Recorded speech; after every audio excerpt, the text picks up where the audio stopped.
रहस्यमयी और प्राचीन जंगल के बीचों बीच फैला हुआ था जीवन का एक विराट संसार, जहां हर सांस मिट्टी की खुशबू से जुड़ी थी, हर पत्ता हवा के संग नृत्य करता था और हर ध्वनि मानो प्रकृति के किसी गूढ़ रहस्य को बयान करती थी। यह जंगल सदियों से खड़ा था। पेड़ों की जड़ें धरती की नसों में उतर चुकी थीं, झरनों की धाराएं जैसे इसकी धड़कनें थीं और पक्षियों के गीत इस धरती का संगीत। इस जंगल में अनगिनत जीव रहते थे। शेर, हाथी, भालू, लोमड़ी, हिरण, खरगोश, सांप, बंदर, मोर, तोता, उल्लू, लकड़बग्घा और यहाँ तक कि छोटी चींटियां भी, जो मिट्टी में अपने घर बनाकर इस जीवन के चक्र को चलाती थीं। सदियों से यह जंगल बिना किसी राजा या नियम के चलता आया था। सब अपने अपने ढंग से जीते थे। फिर भी एक अनकही समझदारी थी। कोई किसी का दुश्मन नहीं था। बस हर कोई जीवन के इस विशाल वृत्त का एक हिस्सा था। पर धीरे धीरे समय ने करवट ली। इंसान की दुनिया बढ़ने लगी। लोहे और आग ने जंगल की सीमाएं तोड़नी शुरू की और पेड़ों की फुसफुसाहट में अब भय का स्वर शामिल हो गया। पक्षी दिशा भूलने लगे, जानवर पानी की तलाश में भटकने लगे और हवा में एक अजीब सी बेचैनी फैलने लगी। एक दिन सुबह सुबह जब सूरज की किरणें घास पर पड़ी ओस में चमक रही थीं, मोर ने देखा कि जंगल के एक हिस्से में पेड़ काट दिए गए हैं। उसने पंख फैलाए और दुख भरी आवाज में पुकारा, हमारा घर टूट रहा है। यह आवाज दूर तक गूंज उठी। तोते, बंदर, हिरण सब चौंक उठे। भय और असमंजस से भरा जंगल मानो एक साथ जाग गया। उसी दोपहर जंगल के सबसे पुराने बरगद के नीचे सभा बुलाई गई। शेर, जो अब बूढ़ा हो चुका था, पेड़ की छाया में आया। उसकी आंखों में अनुभव की गहराई थी। चारों ओर सभी जीव इकट्ठा हुए। हवा भारी थी, जैसे हर किसी के दिल में कोई सवाल हो। शेर ने गहरी आवाज में कहा, हम सब इस जंगल के बच्चे हैं, लेकिन आज हमारी मां रो रही है। इंसान आ रहा है, हमारी नदियां सूख रही हैं, हमारे पेड़ गिर रहे हैं। अब बताओ हम क्या करें? कुछ देर तक सन्नाटा रहा। फिर बंदर उछलकर बोला, हमें इंसानों पर हमला करना चाहिए। भालू गरजा, हमारे पास शक्ति है, पर क्या हम सब बच पाएंगे? लोमड़ी ने चालाकी से कहा, शक्ति नहीं, योजना चाहिए। हिरण कांपती आवाज में बोला, हम लड़ नहीं सकते, हमें भाग जाना चाहिए। तभी उल्लू ने ऊपर से कहा, भागने से धरती नहीं बचेगी। हमें समझना होगा कि जंगल सिर्फ हमारा घर नहीं, ये जीवन का मंदिर है। उसकी बात सबके दिल में उतर गई। उस दिन यह तय हुआ कि अब जंगल का कोई एक राजा नहीं होगा, सब मिलकर इसकी रक्षा करेंगे। हर जीव को जिम्मेदारी दी गई।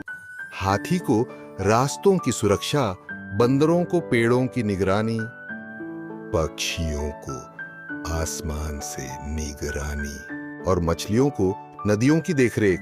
सबने वचन दिया कि वे अपने हिस्से का रक्षक बनेंगे। सबने वचन दिया कि वे अपने हिस्से का रक्षक बनेंगे। आने वाले महीनों में जंगल बदलने लगा।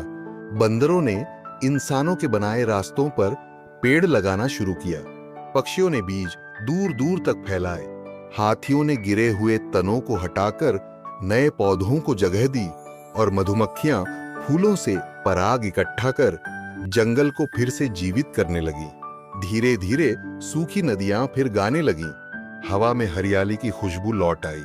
जब इंसान दोबारा आया तो उसने देखा कि जंगल पहले से भी घना और रहस्यमयी हो गया है। रास्ते गुम हो चुके थे, जानवर दिखाई नहीं दे रहे थे और पेड़ों ने इतनी दीवारें बना दी थीं कि कोई भी मशीन अंदर नहीं जा सकी। हारकर इंसान लौट गया। जानवरों ने उस दिन खुशी मनाई, लेकिन वक्त फिर बदला। सालों बाद जब सब सुरक्षित महसूस करने लगे तो जिम्मेदारी कम होने लगी। बंदर आलसी हो गए, हाथी गुस्से में रास्ते तोड़ देते और पक्षी अपने झुंडों में झगड़ने लगे। धीरे धीरे जंगल का संतुलन फिर से बिगड़ने लगा। पानी घटा, झरने धीमे हुए और हवा में धुआं घुलने लगा। पुराने जानवर अब बूढ़े हो चुके थे। नई पीढ़ी को उस समझ का एहसास नहीं था जिसने कभी जंगल को बचाया था।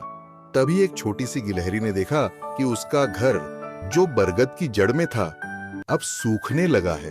उसने सबको बुलाने की कोशिश की पर किसी ने ध्यान नहीं दिया। तब वह अकेले ही हर जीव के पास गई, कभी हिरण के पास, कभी बंदर के पास, कभी हाथी के पास, और सबको याद दिलाया कि हम सब एक साथ थे तभी जंगल जिंदा रहा था। उसकी सादगी और दृढ़ता देखकर धीरे धीरे सबका दिल पिघल गया। एक दिन शेर के बेटे ने सबको इकट्ठा किया और कहा, हम फिर वही गलती कर रहे हैं जो पहले की थी।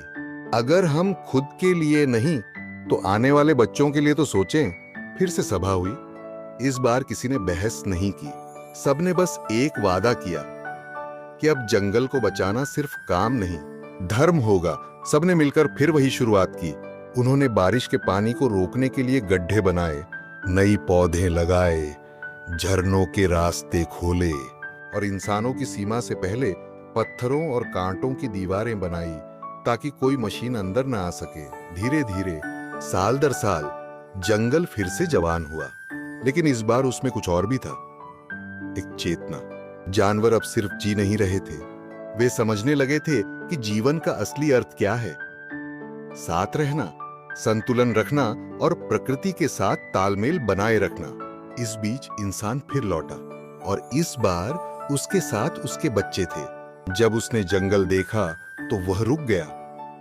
पेड़ों की ऊंचाई आसमान छू रही थी।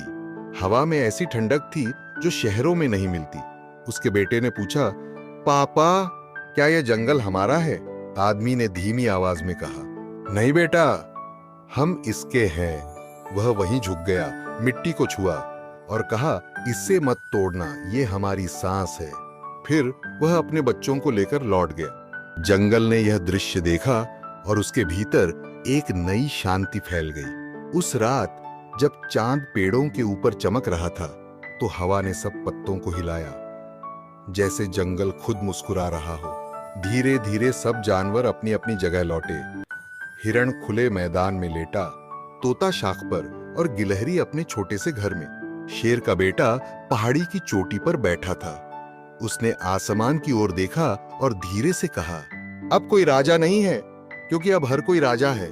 उसके शब्द हवा में घुल गए और दूर कहीं उल्लू ने कहा, यही तो असली राज है, जब शासन नहीं समझ हो। उस रात जंगल ने पहली बार गहरी नींद ली, बिना डर, बिना आवाज, सिर्फ जीवन की धीमी सांसों के साथ। और आज भी अगर कोई उस जंगल में जाए और ध्यान से सुने तो उसे हवा में वो फुसफुसाहट सुनाई देगी। सच्चा राजा वो नहीं जो राज करे, बल्कि वो है जो जीवन की रक्षा करे।